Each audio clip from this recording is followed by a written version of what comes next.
everyone, my name's Danielle and welcome to another episode of Board Game Bigs, and this week we're going to feature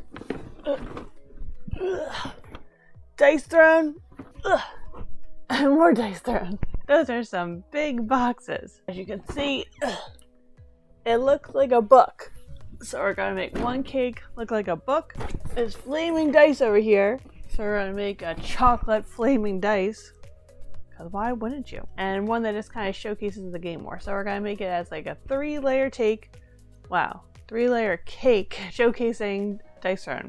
And besides this, there's even another season. There's so many different parts and it's a huge game and it's beautiful. Let's do it justice. Let's get started. Okay, let's make this cake dream a reality. I decided to make a hybrid store and homemade cake. Take your favorite vanilla cake mix, add in a half a cup of milk, a half a cup of water, a half a cup of vegetable oil, and 3 eggs. Mix it a little by hand, and then mix it with the hand mixer for 2 minutes. Now you're going to pour 1 cup of that finished batter into a small bowl. Mix in a 1/4 cup cocoa powder and 2 tablespoons of milk. You could always add a little bit more milk if it's too thick. Put 1 cup of batter into each of your 2 6-inch pans, and these should already have been lined with parchment paper and sprayed. Pour the rest of the batter into a rectangular cake pan. I made this one 10 by 11 inches. Once your vanilla is smoothed out into the pans, drop blobs of the chocolate batter onto the vanilla batter. Then you're going to take a butter knife or a toothpick and swirl on the cake. Ooh, pretty. It is a thin cake, so bake it at 350 degrees for about 15 to 18 minutes. Let it cool completely, and then you're going to repeat the same process again. So this way you'll have 2 rectangular cakes and 4 6-inch cakes. I decided to stick with a chocolate and vanilla theme and make 2 different icings as well. To make a batch of vanilla buttercream, mix 2 sticks of softened unsalted butter until it becomes nice and creamy. Add in 3 cups of powdered sugar, 1.5 teaspoons vanilla extract, then 1/8 teaspoon salt, and as it gets going, 2 tablespoons of milk. You want it to come together, and then you're going to increase the speed and let it get nice and fluffy. Put it aside in a different bowl, and you're going to move on to the chocolate. Cream 2 sticks of unsalted butter, then add 3 cups of powdered sugar, a half a cup cocoa powder, 2 teaspoons vanilla extract, 1/8 teaspoon of salt, and 2 tablespoons of milk. Once it comes together, increase the speed to maximum velocity. And you want to whip it until it's nice and fluffy, and it should turn a nice light brown color. Let's assemble the cake. My one rectangle cake was thicker, so I decided to cut in half horizontally to have 3 cake layers.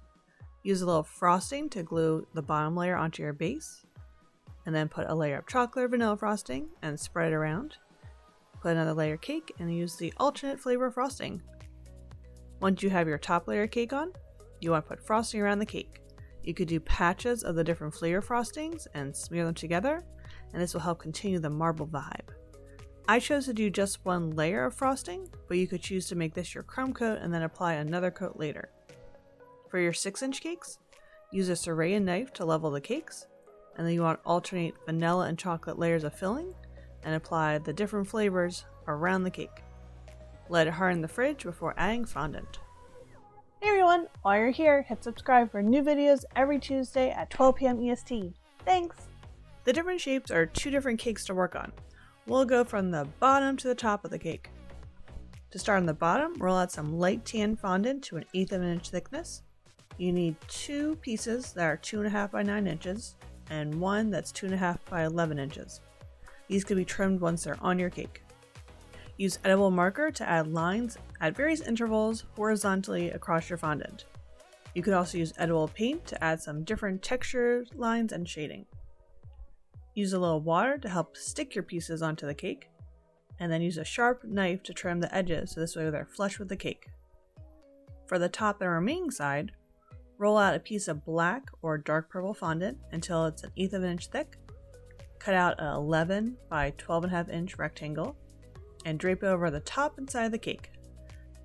You want to smooth it out so this way it sticks to the cake, and you want it to be larger than your actual cake so this way it has a little overhang like an old book. Take some of the scraps from your black or dark purple, and you're going to attach it along the bottom of your cake too, so this way it looks like there's a bottom cover to the book. Now this bake gets to use my trusty airbrush tool. Use a light brown to add some shadows and depth to your book. Okay, book detail time. Roll out some white fondant and cut out the villain and a hexagon. Put some of the tiny scraps aside, and those are going to be flames for our die. Use the airbrush machine to add shadow to make it look like a flaming orange die. And spray a mixture of white and red onto the cover. This is going to outline the villain once it's all together. Now use a mixture of paint and edible markers to add the villain details and the flames.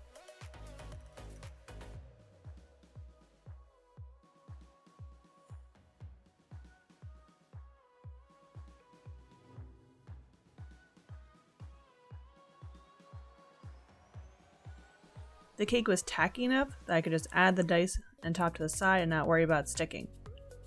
As a final touch, use royal icing to add border details around the top and dark side of the cake. And we have a book. Cake number 2.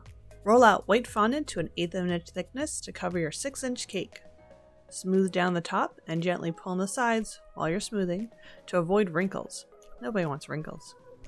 Since the fondant is out, use your stencils to cut out images of the adventurers and the Dice Throne logo. Whip back out that airbrush machine and spray sections of orange around the cake. Switch to black and spray the top a really dark black, and then on the sides spray alternating dark black where you had white and a little lighter over the orange sections. For the Dice Throne title or logo, spray it orange. Use a mixture of golden yellow and black on your airbrush machine to add some shading for the people. Once that's dried, you want to use black edible paint to outline the letters for Dice Throne and to add some more details onto the silhouettes. Last part, the chocolate die. How have I never made an edible working die before? Let's fix that. To start, roll out modeling chocolate to an 1/8 to 1/4 inch thick. Cut it into 4x4 inch squares. And then you're going to use a round circle cookie cutter, obviously, to put little indents in the chocolate to match the cover. But don't push all the way through, just a little engraving. Take the smallest cookie cutter you probably have as a circle, and you're going to use this to cut the pips out of the die. Let these sides sit and harden before you try moving on. Once they're hard, use some melted chocolate as glue to glue the sides together. You need to trim the sides of one of the dice, so this way the top will fit nicely on the top, but you barely need to trim off an 1/8 of an inch. I recommend letting the sides harden first and then doing the top. Or that's my husband's recommendation, and it worked. While it's hardening, you can make your flames.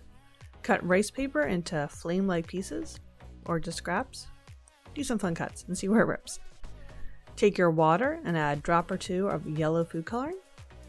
Stir this and then put 1/3 of your papers in the water until they're no longer stiff at all. They should absorb the color and be yellow.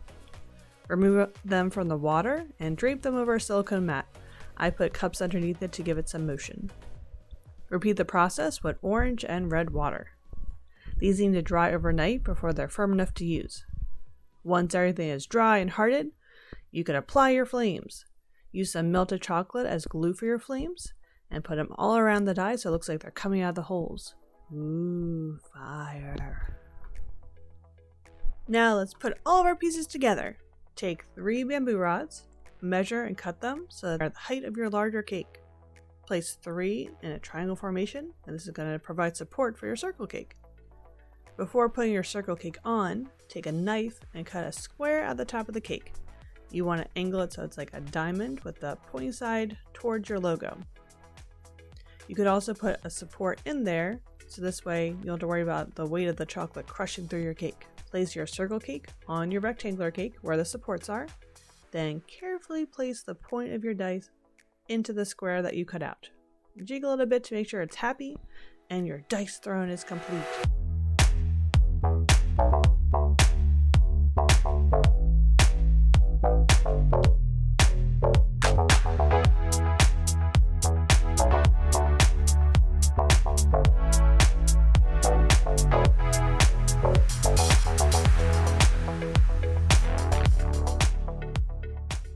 Thanks for watching another episode of Wargame Bakes, and just thank you for watching in general. It brings me such joy to get to share my creations with you. Dice Thrones has 2 different options. There's the player versus player and cooperative mode, so which one do you like? Do you like games where you get to attack each other, or do you like to work as a team?